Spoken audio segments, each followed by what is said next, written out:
Shalom, ketemu lagi dengan Renungan Sabda Tuhan. Renungan kali ini berjudul Yesus Kristus itu sabar. Sebelum meneruskan, saya berdoa supaya saudara sabar tetapi tidak menentang kesabaran Kristus.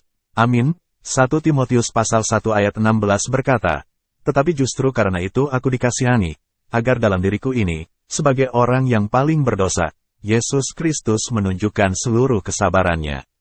Dengan demikian, aku menjadi contoh bagi mereka yang kemudian percaya kepadanya dan mendapat hidup yang kekal."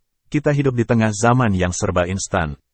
Kondisi ini tanpa disadari justru membuat orang semakin mudah kehilangan kesabaran, karena ada banyak hal yang dahulu sukar diperoleh, atau setidaknya membutuhkan upaya untuk memperolehnya, kini bisa diperoleh dengan cepat.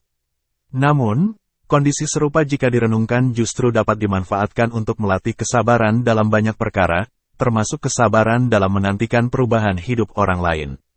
Paulus dalam suratnya kepada Timotius mengakui bahwa kesabaran Kristus yang menjadi kunci dalam pertobatan yang dialaminya.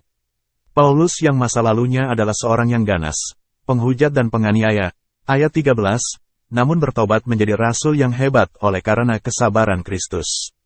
Pengalaman hidup yang dapat menjadi harapan bagi setiap orang yang merasa hidupnya sungguh buruk, bahwa kesabaran Kristus pun dapat berbuah manis berupa perubahan hidup yang drastis.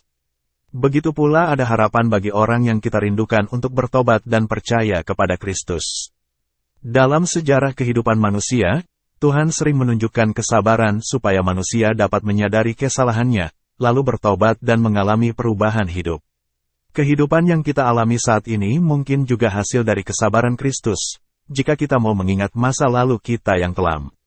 Suatu pengalaman berharga yang dapat kita teruskan dengan menunjukkan kesabaran dalam diri kita, termasuk dalam menantikan perubahan hidup dari orang yang kita kasihi. Sampai ketemu kembali, Tuhan Yesus memberkati. Amin.